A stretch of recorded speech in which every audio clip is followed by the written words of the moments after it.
Hops and Stocks podcast is presented by 100 Spoke Media Group. We encourage our listeners to drink responsibly. Please note, we are not financial advisors. We do not offer or provide financial advice.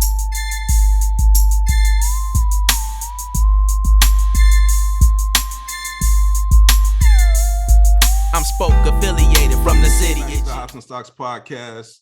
This is episode 25. We got special guest Jerel Buycks. The rest of the gang's here. I think What's up, JB? My bad. Fellas? Welcome to the podcast, man. Oh, man. Yeah, man. Welcome to the show. Yes, sir. Happy New Year, man. How was your New Year? How's everything going with you? Man, everything's been smooth, man. It's been a good year. Feel like 3 years in one. Exactly. Right. You know, but it's been good, man. Everybody's healthy. Things are going well, man. I'm good. That's what's up, man. I see you got your SweetWater there, so you ready to review with us? Yeah, man. I cracked open the brew, SweetWater 420 Imperial. Okay. We can. Who wants to go first? Who wants to set it off? He makes that call, man. I don't make the call. I think it's a call that's been made by the people, as Vlad says. Let the people hear. I think the people have made this call. Let me ask you this, E. Is it time to talk about it? Man, it's time to talk about it. I think it's time to talk about it. All right. Once again, we about to kick it off. Hops and Stocks, episode 25, with Mr. Let me tell you what's in this can, man. Already. Once again, let's talk about it. Talk about it, man. Today, I'm going with this Arrogant Bastard Ale. Now, before I get into this review, I've had it before.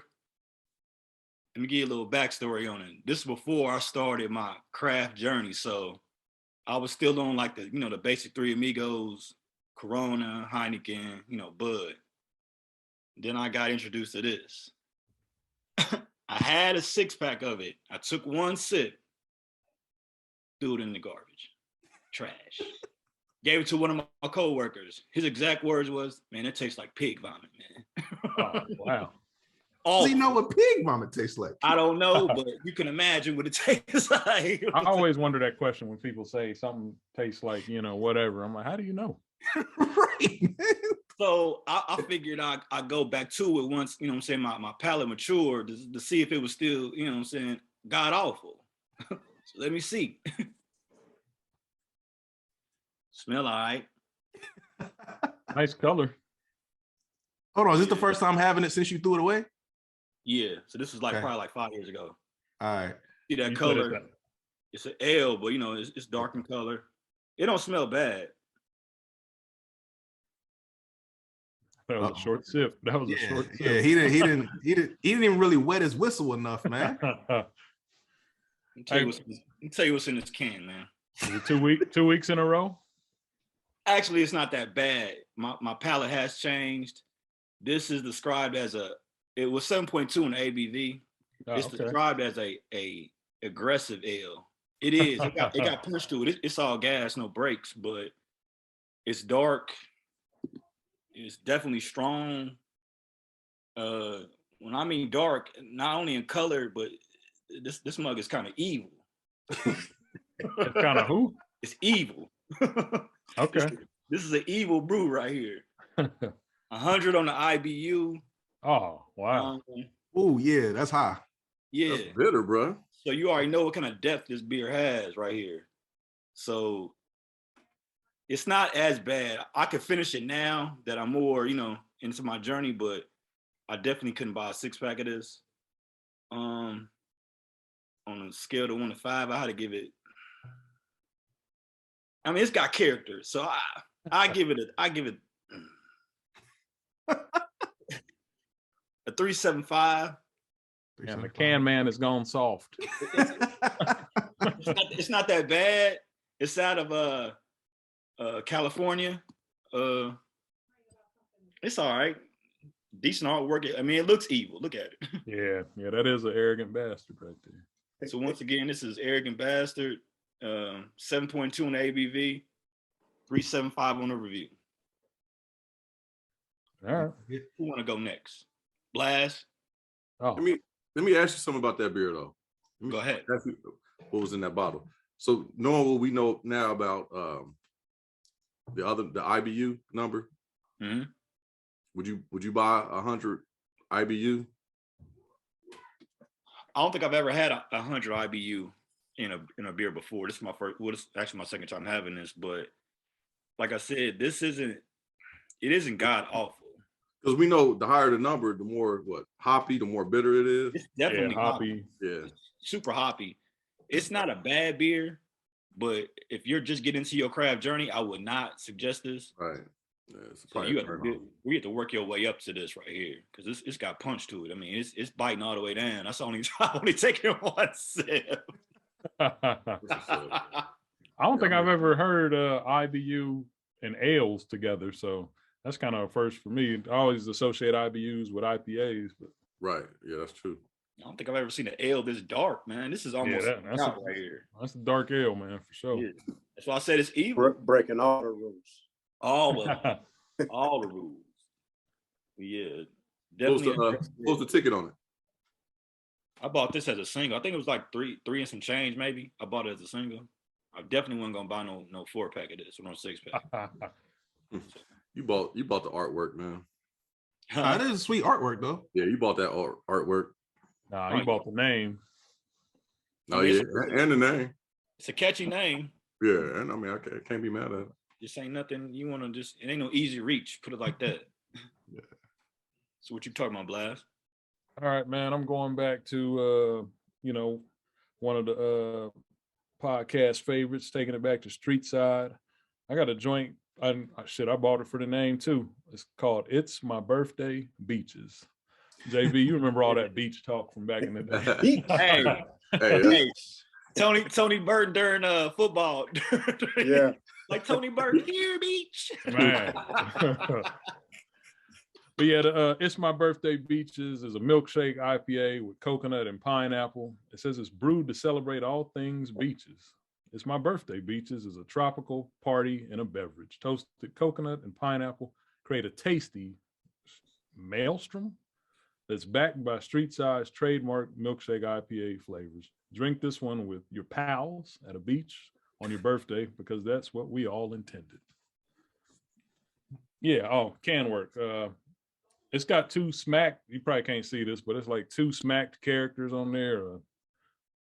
Seagull and some other dude is on here. They both were having a good time at the beach. Cat looked like Droopy. And then, my IPA, you got that nice orange color.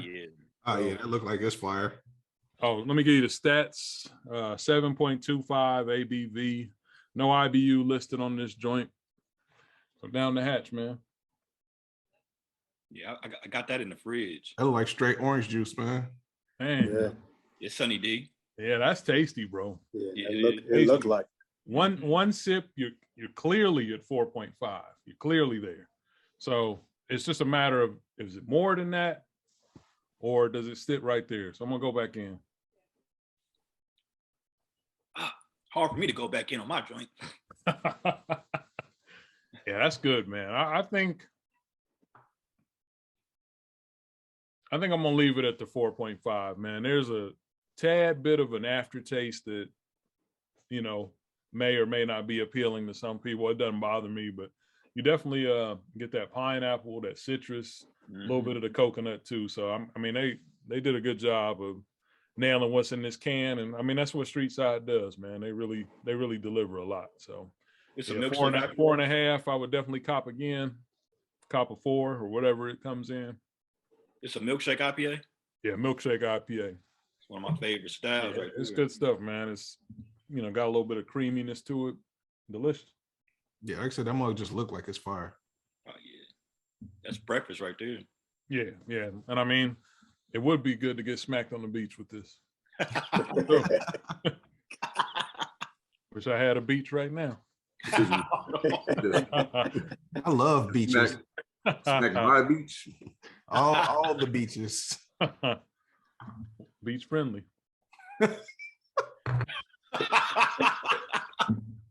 I actually need some more beaches.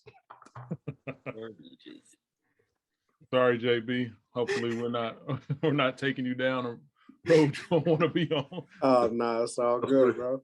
All right. It's like yeah, old times, man. I got you. All right. So I'm going to shoot this one over to my main man, BDs. What you sipping on? BDs. I ain't heard that in a long time, man. The man with many names, man. I went right.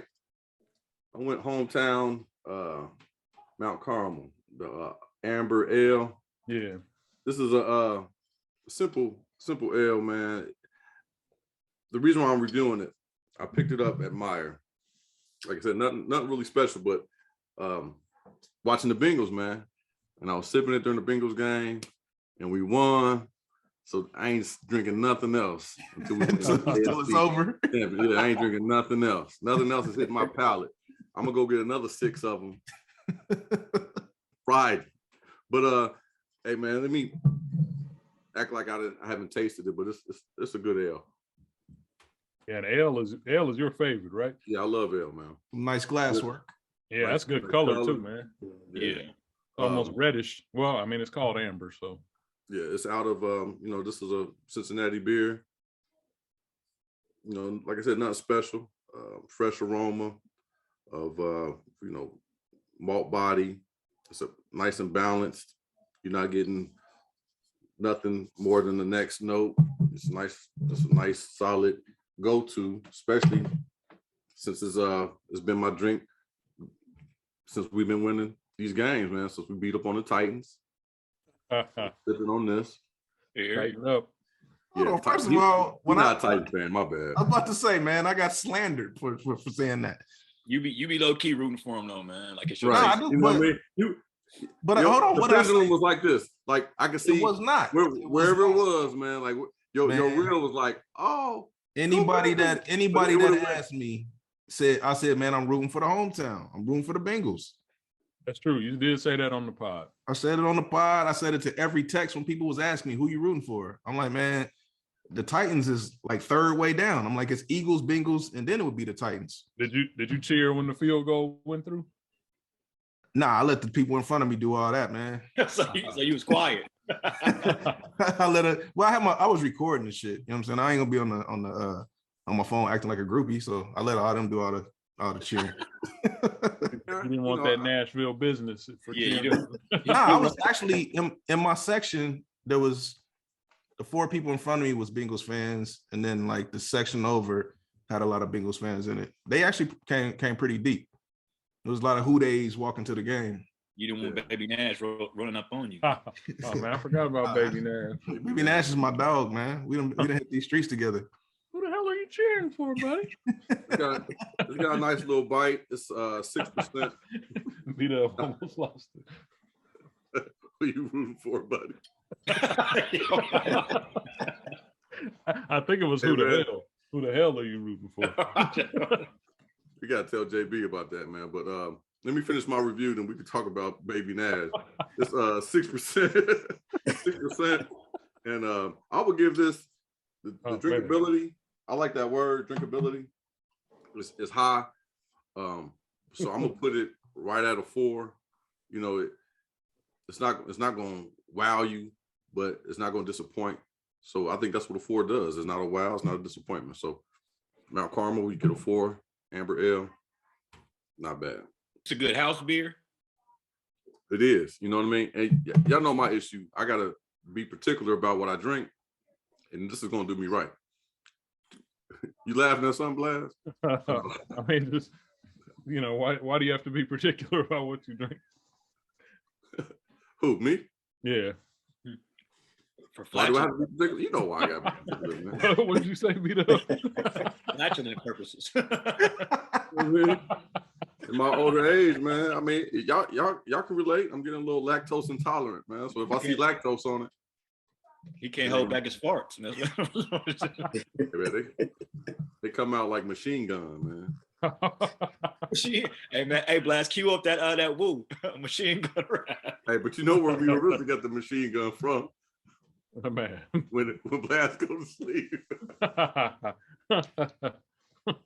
Hey man, let's keep it moving, man. Let's keep it moving. What you want, E? Machine gun rap. All right, I got this. This is Grimm. They out of Brooklyn, New York. This is called Shadow Work, and it's a blended mixed culture dark sour ale. It's checking in at 7%. They don't got any notes on the bottle, so I looked it up on Untapped, and it says, quick blurb: we blended barrel-aged sour with young brown ale in a traditional manner, and the result is a perfectly balanced, delicately tart beer with flavors of caramel, oak, dried dates, and a touch of sweetness. When I taste it, it's not really tart in my opinion, and I don't like dates, so I'm not really familiar with. I'm not really getting that note out of it. I do get the caramel. It is kind of sweet, but like I said, it's not that sour. It's not that tart, but it's a kind of underwhelming. It's not bad, but it's not fire. So this is probably one that I give a 3.75. It just don't do a lot for me. Oh, here we go to what it looked like. It's that dark copper brown looking color. Like It some looks pretty cider. good. It's not bad, but it's not one I would have to revisit. But if somebody offered me to again, I'd drink it. Hamburger. I mean, but let's reintroduce our guest, Jerel Buycks. Yeah, I was gonna say you got to throw it to JB because Yeah, I was about to kick it My over. bad. My bad. Come on, Blast. Give me a second. So JB, tell us about yourself. Tell us about what you're drinking. All right, my name is Jerel Buycks from Dayton, Ohio, man. Trotwood, more Yes, sir. specifically. Yes, sir. Sir. I'm down here in Atlanta. Left Ohio in '96 after I graduated high school. Moved down to Atlanta to go to school, Morehouse College, and man, I'm just here just to be here. First, let me say that. You know what I'm saying? I love what y'all doing. 100 Spoke Media. Yeah. Fellas, salute to y'all, what y'all doing, man. It's I love the platform and the opportunity to be able to hang out with brothers in a good atmosphere, that back and really kicking some things that are really helpful in a down to earth way, you know, so that's everybody can relate to, you know what I'm saying? So I like what y'all doing, man. I like this movement. I'm on board.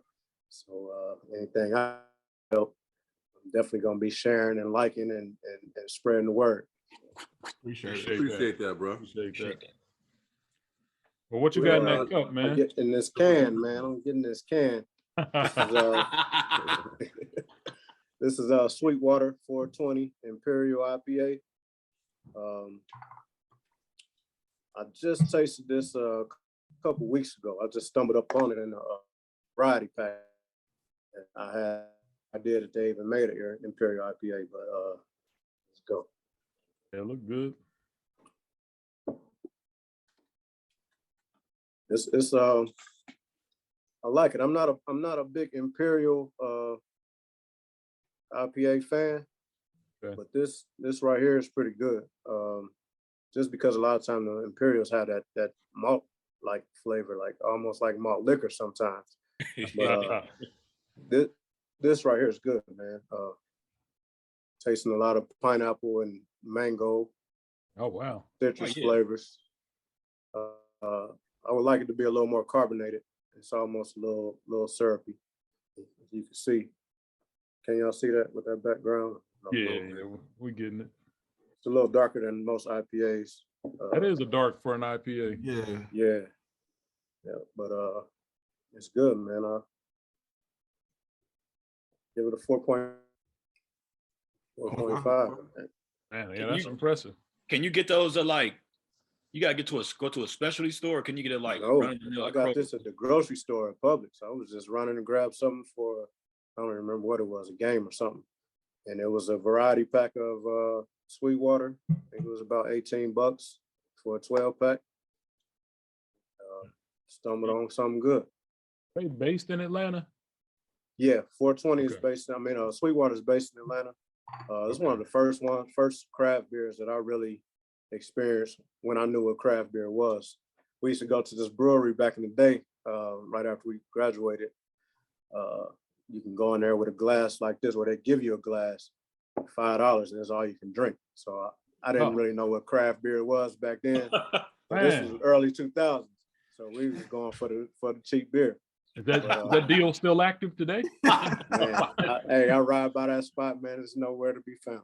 I'm about to say they had the building phone, man. That's a bad marketing plan. They went out of business. But yeah, I just think they were just trying to get their name out. It was early on the craft beer scene, so so years later, man, that SweetWater was one of the first that I really got into when I started getting outside of the the regular domestics, and the Heinekens and Coronas and stuff. Okay.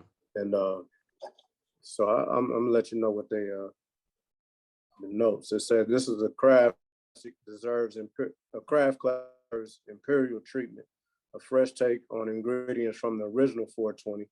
This bold flavor packed new brother features a fresh combo of hops for added in complexity, creating flavors and aromas of mango, peach, pineapple, citrus. The result is a well-balanced Imperial IPA that is super tasty, higher ABV brew. What the can look like? Like, you see it? Okay, the red one. Yeah. Oh yeah, that's nice. Can y'all see it close? It's got. Back it up a little bit. Low. Yeah, so I think they standard can color is green for the basic one. For the basic one, and for some, the logo is a fish. They usually have a fish on there somewhere, and everything is 420. For some reason, I don't know why they like you said, you had the G13 and the Mango Kush. Some of them smell exactly like weed. I don't know if y'all can see on this can, it's got weed leaves on there, marijuana leaves. Yeah. Oh yeah. But, they're really about that tree life. They're really about it, man. If you go to the if you go to the brewery, when they're testing the beers that they're gonna offer, the test tank is called the dank tank. Oh, that's sweet. That's sweet. Yeah. Dank tank. That's good, man. They hit it right on the head though. The pineapple, the mango, peach, you're getting all that. It's a good beer. I didn't care for it the first time I had it as much because I had already been drinking, and I was drinking liquor too, and it was too much for the end of the night. I wonder if we can get that down here, man. Yeah. I don't know. I'm gonna definitely bring something next time I come. That's what's up. Yeah. You muted, You're Doug. on mute. Hey Doug, you on mute, man. My bad. I had to mute, man. The dog was barking, trying to get upstairs. I didn't want y'all to hear that, but I guess you heard it anyway because I had to tell you about it. Hey, we didn't hear nothing. You didn't do your stuff any justice, man. So I want to kind of reintroduce you and what you've been doing, man. Jerel Buycks again. He attended Morehouse College, got his BA in business, and he's the owner of Royal Roots Barbershop in East Point, GA, man. So, big ups to that, man. Being able to say that you went down there and, started your own business. We're proud of you. On top of that, he's also owner of, which operates with his brother. He's the owner of the, he's also owner of the Enclave Real Estate Solutions investment company. And again, man, that's, part of the reason why we're having you on, because of these things you're doing with your real estate. So we want to dive right in. If you can just tell us a little bit about, what you're doing, with your business or with your real estate. But the most important thing that I found in your bio, man, is the community outreach that you're doing, man. And that's amazing, man. What you're doing as far as helping men and men's health, the philanthropy is outstanding, man. So, all the other accolades, man, that stuff just kind of stood out, man, and it kind of just warmed my heart knowing that somebody that I grew up with is helping the community so much, man. And I appreciate that. So again, glad to have you on this part of the show. If you want to just kind of touch on your journey from Morehouse and opening your business, I'm sure the listeners will love to know. Then we'll have some more questions for you as we flow into it. Cool. Appreciate it.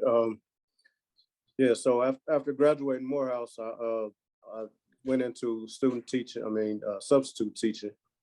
And all throughout school, I know the fellas know, I don't know if you know, I started cutting hair around middle school. So Can I interject? Yeah. You've been my only barber, man. You and Brodus have been the only guys that ever cut my hair, man. You and Brodus. Brodus Miles. Big up to Brodus Miles, man. Y'all, everybody know Brodus. But actually, you're the last person to ever cut my hair. Because after I got to school, couldn't nobody do it how I wanted it, man. So I just want to also give you those. Right. So man, now I cut my own. You know what I mean? And you kind of taught me how to cut my own. You know what I mean? Yeah, you was doing it back then. You helped me learn how to cut that curly texture hair. You know what I'm saying? You didn't know how to get that line straight until you cut it down in the front. Had to cut that line down in the front. Hey, it was some trial and error, man. I went home a couple times a little upset, man, but I came back to you. Hey, Doug, I remember you let I was just about to say that, B-Dub. You let Chaz cut your hair. Yeah, I did. Who? I guess I'll take that back. He was the last person. I was so bad. Go ahead, tell your story, man. Chaz cut his hair in the dorms, man. he was just so salty. But you kept asking him for it though, man. He really didn't want to cut it, man. You just kept asking. He gave you what you wanted. Hey, I guess I should say you was the last person to do it right. Okay. That's Shout out to Chaz, man. Jack it up, man. Hey, sorry to interrupt. Go ahead, man. No, yeah, so I never had my hair cut in the barbershop either. My father cut my hair, right. Growing up, and he was giving us was even Stevens. I'm like, if this is all we getting, I think I can do that.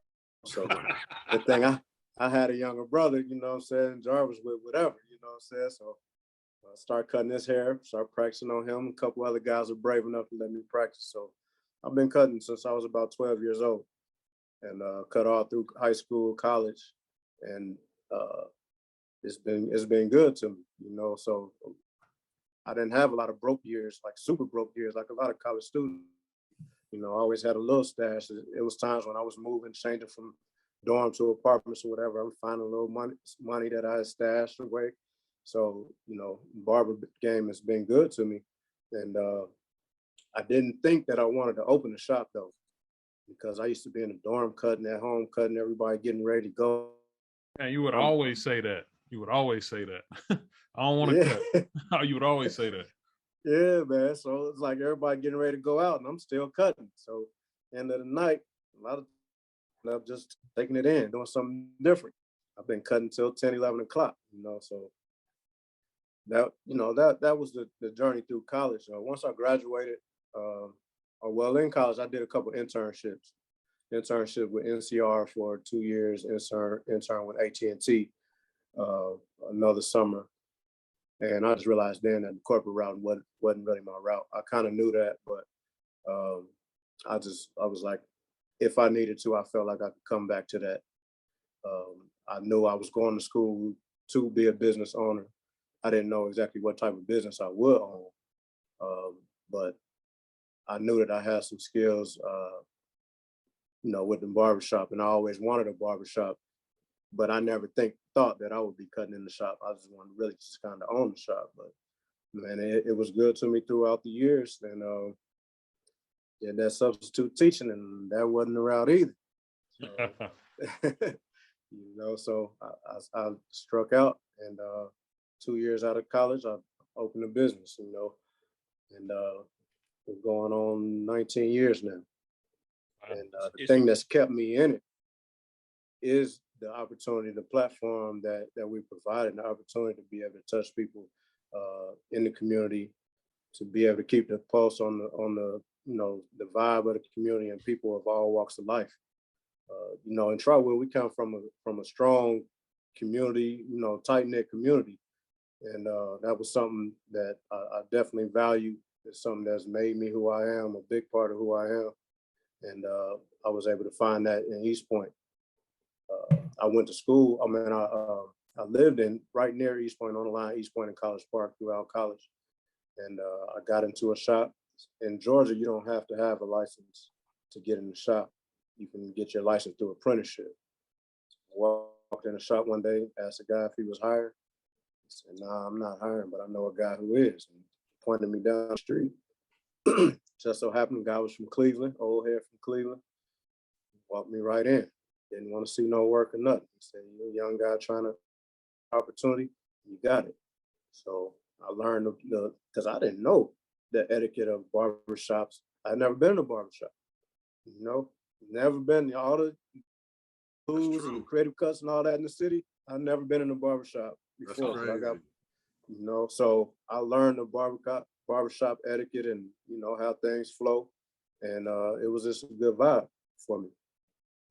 Barbershops are like the cornerstone in a lot of communities. Like I've been in shops where I've seen cats come in and not even get their hair cut. They just come in there, sit in an empty chair, and they'll be in there for hours just talking about current events or whatever. They'll just be in there.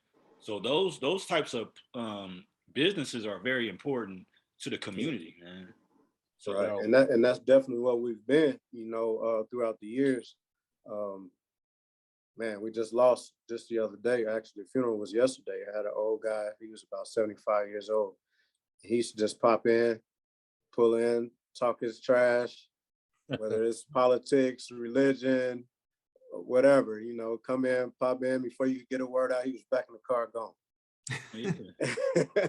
So, it's like the atmosphere that we provide at Royal Roots is different than anything else. And that's part of the reason that we haven't branched out and opened more shops, because it takes so much time to establish a vibe like that. People can come in and feel comfortable, all ages. I've cut kids from 1 year old, cutting 99 years old. So I've given first haircuts, I've given last haircuts. I've given, haircuts to people who are working on new journeys in life, going to college, getting married, going for job interviews, or going to turn themselves in to go sit down for a while. You know what I'm saying? So it's just an opportunity to be able to touch people from all walks of life, and you never know how impactful words you've given, or the vibe you've given, or that sense of peace.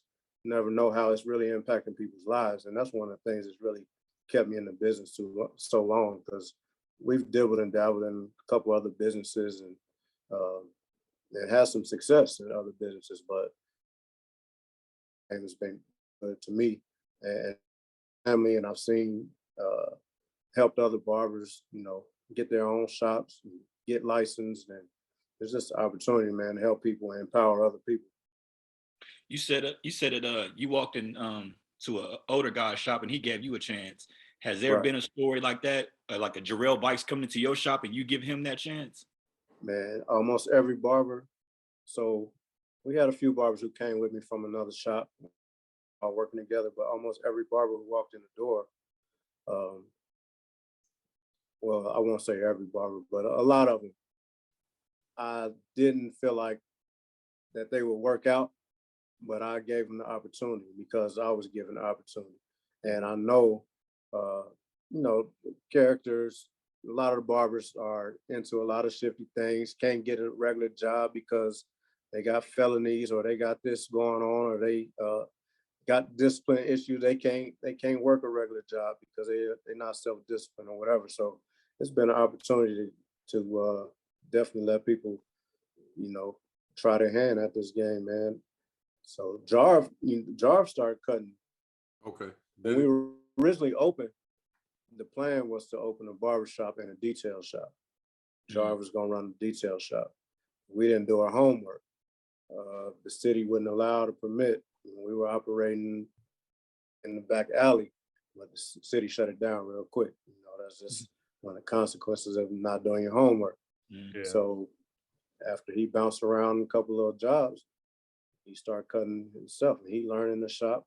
Actually, we got really my godson is learning now, and guys chip in, help him out. You might have to put the clippers down and start working on your client to help him finish a cut. because we got a guy that's in training, a apprentice in training. So yeah, I've given some opportunities. One guy, another guy we lost not too long ago, car accident, guy named Flip. He came in, man. I'm looking from the looks of him, I'm like, hell no, you're not coming in here. He looked like he's straight out and don't mind going back. But so I'm like, man, I don't know. We'll see. You know what I'm saying? I don't really got room. You know, we kind of good right now. This dude hung around the shop for like 3 days. He would just come up there and just stay. So finally, you know, he loosened up a little bit. I got to feel the vibe, and it was like, okay, you know, gave him a shot. He ended up staying for a couple of years, man, and ended up working out. And I seen some change in him, because he was real rough around the edges. You know what I'm saying? Real cutthroat type dude. Been through a lot. Been shot a few times. Done a couple big, you know. But once we gave him that chance, I seen a real change in his life over the years, man. Dude got in church. He started giving back. Right before he passed, him and his wife were feeding the homeless at their church on a regular basis. So, you know, you never know what opportunities that you give to somebody. You never know what it's going to lead to. Sometimes it's not about how you start, it's how you finish, man. That's right. JB, man, there was so many things, man. I mean, first and foremost, man, when you say you've owned a business for 19 years, I mean, that's just mind blowing. I mean, a young, you know, you're a year younger than us, and I'm just like, man, that's just, you know, worthy of applause as far as I'm concerned. Because 19 years in one spot, that means you're like a pillar of that community. So I'm like, whatever's going on in East Point, you there, and your business is there. And I mean, you, like you said, you set a culture for your shop and for your business. And so like people know that, you know, we can go to Royal Roots and, you know, we're going to get this day after day. So I just applaud you on, you know, being a pillar in your community. And you talked about the young guy that was feeding the homeless. And I was looking at your impressive resume. And I don't know, man, if you can just kind of talk about the mentoring programs for some of the school age young men that you do, and kind of take us through that. I think our listeners would like to hear about that. Yeah, so that we started an organization called Rock Right, ROC. It stood for Raising Our Children Right, and it was hyphenated / also for Restoring Our Communities. This was back in the day. We're not currently operating right now. We're kind of just supporting other nonprofits who do the same. But we used to go into the school weekly, elementary age, and just provide character building activities, help with homework. We developed a whole curriculum, kind of like if y'all remember, Shaq and Coach Powell used to do with BBI. Back in the day, they used to have a mentoring program back in I think middle school. So just go in, do a little chance, character building things, opportunities for them to, we took them on a couple field trips, brought a couple people in to talk to them about different topics in society and life. Just really just being that male role model, that figure in their lives that so many people don't have. I know a lot of us on here are fortunate to have had our fathers in our lives, and that have been very instrumental, but you don't know how just your presence affects these young kids. So a lot of the programs and curriculum that we had drawn out and intentions on doing, we couldn't even get to it because, you know, just so many of the basics were missing. You know what I'm saying? So opportunity to just sit in a room and talk to them, or watch them play basketball, and then just find little teachable moments in that, because there was so much missing. And then we had a wide range of kids too. So it took a while before we could really get into programs and the curriculum that we had drawn up. But I ran into one of the kids who first started out with us, and man, he flagged me down, ran up to me, and you know, he was just so thankful for that opportunity. He's in college doing this thing, running a business while in college as well. So, we've seen that so many times. Some of these kids, you don't even remember their faces, but they came back and stopped by the shop from time to time. Like, man, I really appreciate the time y'all took, the effort y'all put in, and I was listening to what you were saying, and it's helped me in life. So that right there. And we had people in our lives like that. Although our fathers were there, I can think of people like Coach Jones and Coach Andrews and Buff and all them, who stood or able to get to us where our parents couldn't, so like that big brother uncle role. So, and that's what it was. And a good friend of mine is he's always been teaching and right in the East, bounced around from a couple schools in the area. So we were always able to get right into schools, right on this tail, and support however we could. So whether it was a formal program or if it was like, man, I got hours out today, I'm gonna stop by the school, just pop in on them and just hang out, talk. You see somebody acting out, pull them to the side, and man, it had a big impact. Sometimes you don't feel like it's having an impact, but obviously it did. Man, that's highly commendable, man. And speaking of father figures, Mr. Buycks, man, he was instrumental in my upbringing, man. Your dad, man, I mean, it was like both your parents, kind of like godparents to me growing up, man. We used to just hang out, and your dad taught me so much, and your mom did too, man. Your dad had some of the fastest hands. I mean, we used to shadow box, man. I'm like, I could never get nothing off. Want that smoke so damn fast.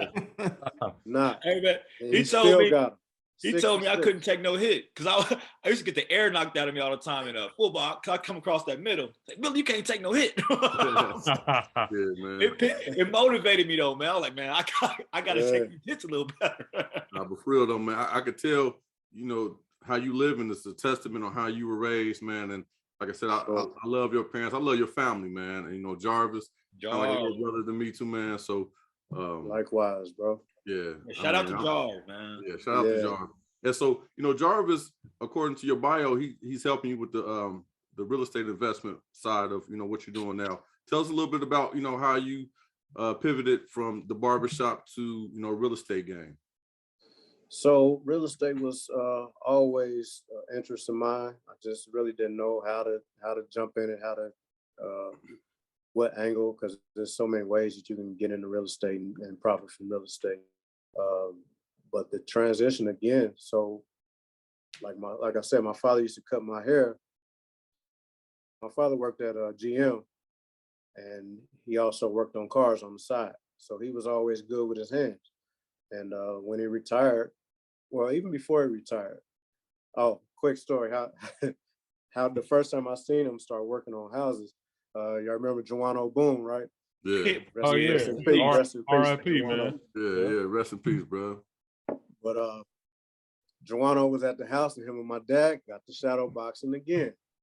And Joanno wrapped him up, so he thought he was gonna throw his weight around.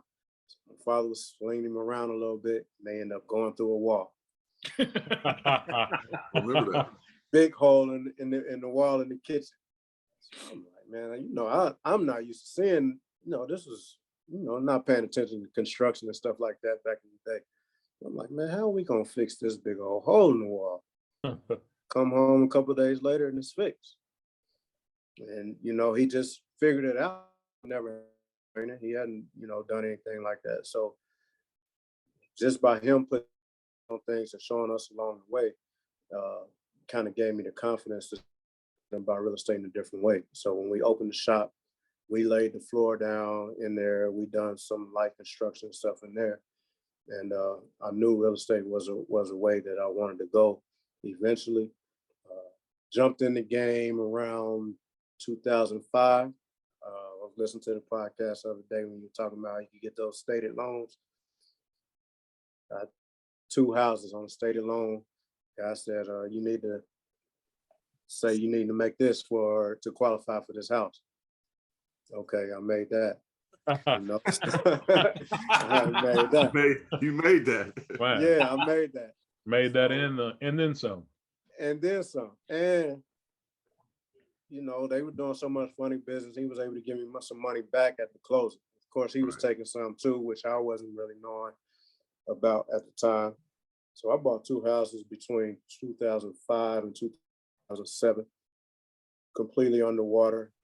Couldn't rent them for what what was due on the mortgage. Luckily, I was able to get that 15 to 20,000 off the top to kind of float that, but just wasn't savvy enough. Didn't have enough insight on the game to really make it work. And, you know, had I known what I know now, I would have been able to make it work. You know, through Airbnb, through, you know, it's all kind of ways you can, you know, make a house profit for you. But took a L on that. You know, we kept them, and you know, Jar, pretty much everything we do in partnership, whether it's on paper or not. You know, we rocking together. So, you know, we stretched that thing out as far as we could, and after a while, I had to let them go. So I had 2 foreclosures on my credit.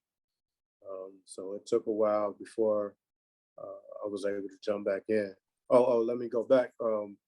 So when I graduated, my parents co-signed. Well, actually, they signed it and allowed me to sign on the house that we lived in. Since Jarvis moved down here right afterwards, he went to Morris Brown, graduated in 2000. So versus buying, you know, paying for an apartment, they signed for a house. They helped us with the down payment, and since then, you know, it's our house.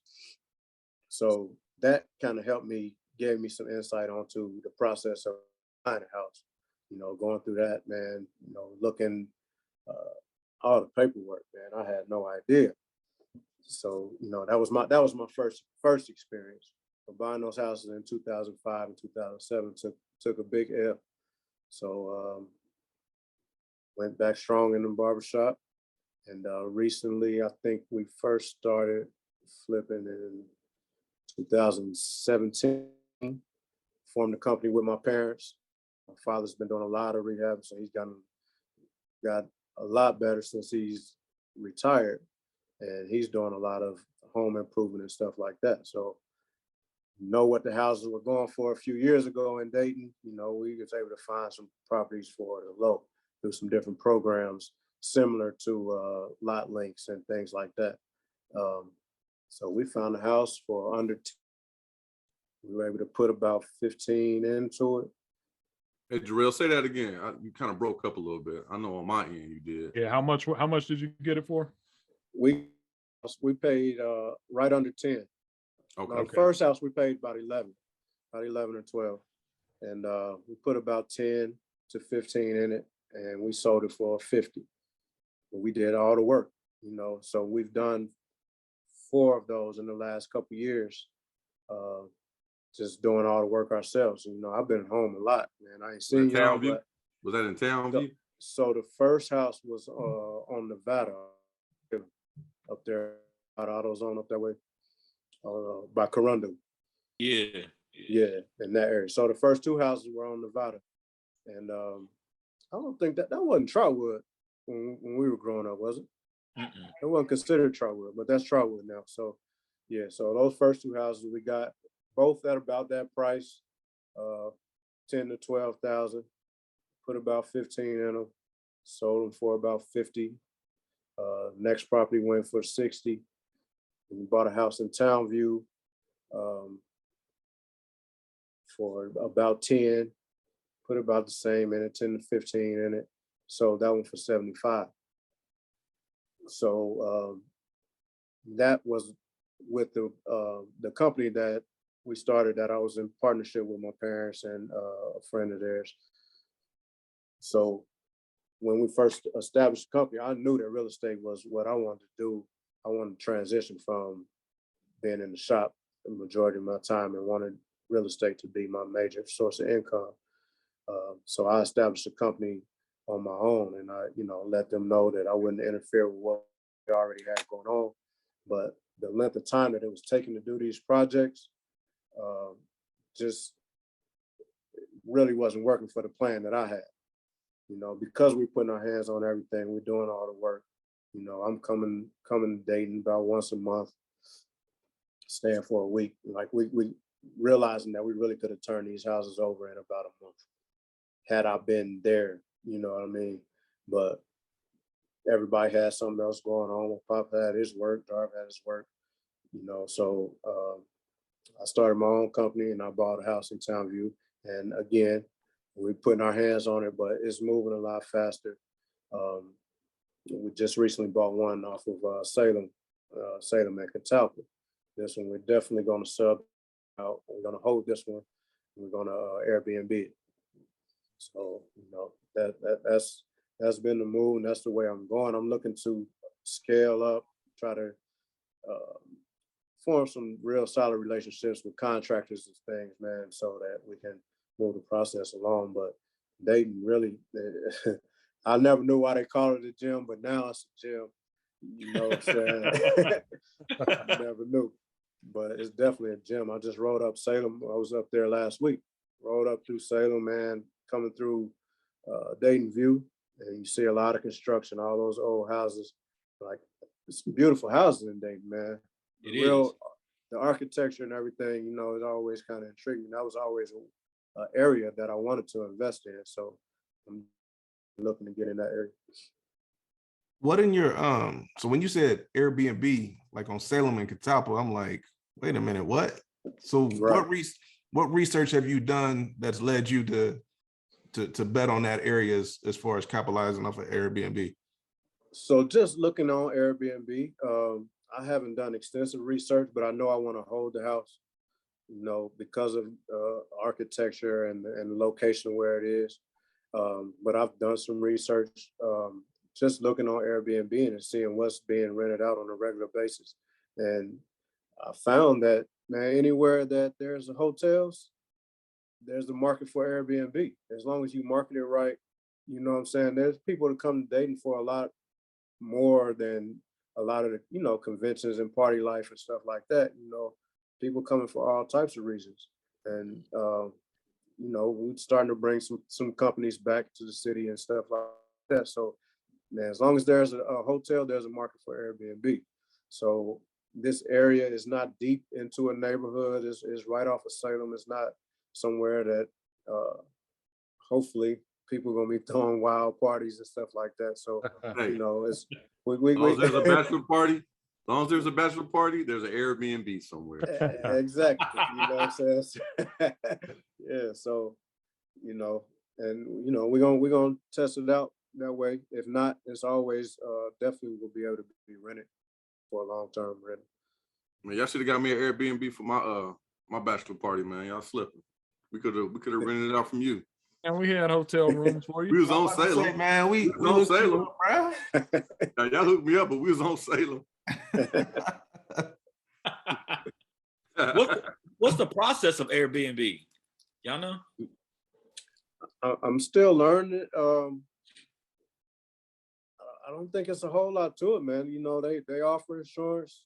It's a matter of registering and signing up. The process as far as managing it is the process of finding somebody to clean it and be able to turn it over fast enough. And I've been talking to some people already. We haven't even started construction on it. We're still trying to finish this one in Townview. So I got a couple cleaners in mind.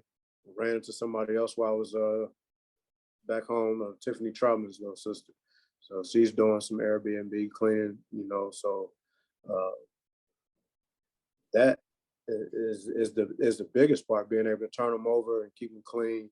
And, you know, my pops would definitely manage to be around for groundwork, landscaping and all that. That's a whole nother market. That's a whole nother business venture. People go into, you know, having their own cleaning service to go in and clean up these Airbnbs. Because I know the one that we've gotten in the past, the cleaning is so stringent. Like you had to clean that thing like you saw it, or you paying out money. You know what I mean? You paying $200 if you don't get it clean the way they want it to be clean or whatever. Taft, shout out to Taft. Man, They y'all had the tenants dancing cleaner. lightly around that Airbnb. What'd you say, JB? So they had the tenant was responsible for the cleaning? Yeah, so I mean, whoever, we booked it. Yeah, the guest was responsible for the cleaning. So, you know, luckily my homeboy's little brother, I mean, everybody knows who they are, but I ain't gonna put them out there. He had that thing so clean the next morning. We was like, well, good looking. But if you can hire somebody to come in and do that, you know, that kind of saves you the stress of having to do it yourself. You know what I mean? Right. Yeah, most people I know that have them, they definitely have somebody to come clean them, turn them over. Right. Definitely keep the cameras rolling. Keep the cameras around. rolling. You know.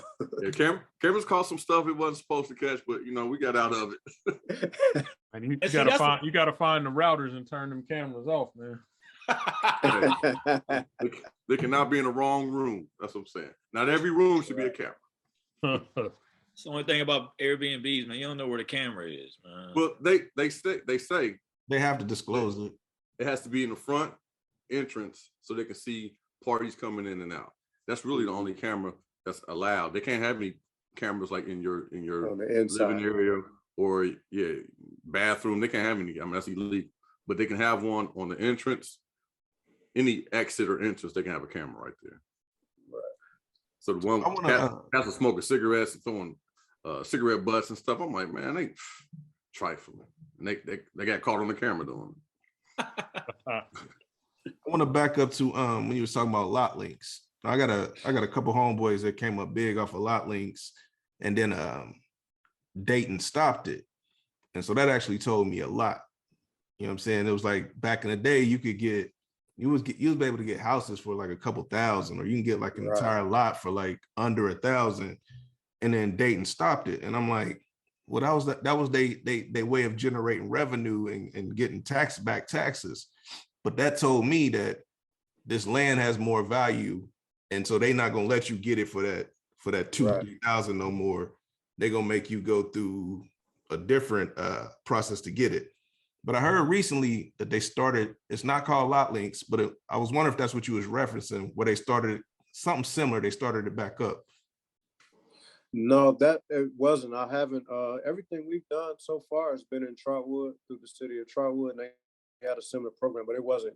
You weren't able to get them as cheap. There was a bidding process, things like that, and it wasn't just based on the price that you bid, how much you bid it for. It was based on what you plan on doing with the property, because they were definitely trying to bring the community back up and bring the value up. So if you were in for a quick flip and you were up against a person who was looking for as a first-time home buyer, then their score is going to be weighted a little heavier because they're trying to build a community.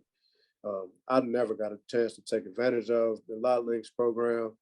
And from my understanding, a lot of people were just buying, you know, a lot of the dope boys and everything had, you know, extra money. So they were buying them up, but not doing anything with them. Right. So you still got the same problem that you were trying to get rid of, as these abandoned properties, you know, bringing down the value of the city. So I think that's why they changed that program, that Lot Links program. And also, you know, just the real estate market changed so much. The value of land going up, you know, so those deals that we were finding a couple years ago, nowhere to be found unless you got an inside track. And that's one thing, that because we were buying these houses with cash, you start getting a lot of mail, a lot of traction, because you can go to the county courthouse and find who's buying houses for cash. So I started getting emails and phone calls asking if I was interested in buying houses for cash. So if y'all interested, I can send y'all that. Oh, definitely. Yeah, man. Definitely. Slide that over. And what we talked about last week was generational wealth. What your family, what your dad is doing with his sons is generational wealth, man. He's sharing his knowledge and he's sharing his capital with his sons to build wealth. And I think that's a beautiful thing, man. I think that's a beautiful thing. There was another, I'm gonna share an article. I don't know if you guys had a chance to read about that generational wealth article that I sent you, but it's just not enough of it, especially in the Black community.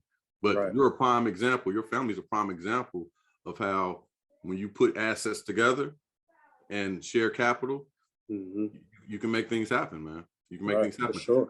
I had a question about the equity stance that you had in these properties. So did you go in with an idea on what type of equity position you were going to have, or were you hoping for the appreciation, or how'd you make that assessment? So with the initial properties, man, I was, looking at what they were selling for. We had a good agent in the city. He was able to let us know what the value would be and what they were selling for. He was selling in the area already. So I was just trying to gain some capital so that I can continue to invest. Really looking at some apartment buildings and things like that. So I wasn't trying to sit on really Townview. Townview was way out of my mind when I first started. I didn't think the value was there. I didn't think that you could sell a house and really make some profit like that we were able to do in Townview. One good thing about the fact that it took so long, we went into that first house in Townview that we did, expecting to sell for 50. Because we took so long, by the time we got finished, we were able to sell it for 75. You know what I'm saying? So that worked in our favor. But I was really just trying to gain capital and to move on to bigger projects, especially being that it was so many of us in that group. Gotcha. That makes sense. And I think, JB, I think it's about time that we wrap this episode up. But before we get out of here, man, we want to, give you the opportunity to shout out your barbershop, your socials, anything you want to do, man. The floor is yours. Let our listeners know where they can reach you if they need you. What's the color of your Beijing that you use and all that, man? Hey, no Beijing. A little frosty, man. Not as white as you. I got a little frosty. Yeah, but on IG, you can definitely catch the barbershop at Royal Roots Barbershop. My personal IG is J Buycks, Facebook, Jerel Buycks, Royal Roots Barbershop on Facebook as well. Not heavy on social, but looking to change that as I scale up. So as we change, kind of shift directions, man. I want to thank y'all for this platform, man, and really y'all holding it down. Y'all keep doing what y'all doing, man, because this barbershop culture is changing, So the pillar that we've been and the opportunity to share resources and share information and stuff, that's changing. It was already changing, but with the pandemic, it's changed so much because we've moved to appointment only. We're not having a lot of people sitting around. I removed the majority of my waiting chairs. So it's not a place to congregate as it has been in the past. So these podcasts and platforms like this, man, is really kind of continuing holding that space, offering solutions, offering advice, offering information that normally, conversations that we normally not having, man. So appreciate y'all, man. And I hate that we ended so soon, but because I wanted to talk about the men's health and how you are addressing, hypertension and diabetes. So if you stick around, maybe we'll do just a little conversation about that, and let our listeners know that they may be able to catch it on a different pod. But how you addressing that, man, that's also powerful, and that's also conversations had in the barbershop. So it's sad to see that the pandemic has affected that congregation, but I think one day we'll be back to that, man. But like you said, these platforms help with that. We working on some ideas. We got some ideas, man, and it's gonna definitely include some podcasts and things like that, man. So we just gotta pivot and change directions. Hey, man, well, invite us, man. We more than willing to come and top it up. For sure. Yeah. All right. Once again, we appreciate it. My bad. Once again, thanks for checking out the Hops and Stocks podcast. This is episode 25. Signing off. Oh, salute. See ya. Be a shell of a man if we ever depart. From my heart to I'm riding with you. I'm riding with you.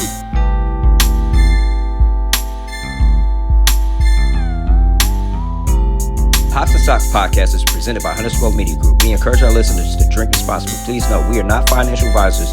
We do not offer or provide financial advice. Trademark copyrighted by Untitled Media Group.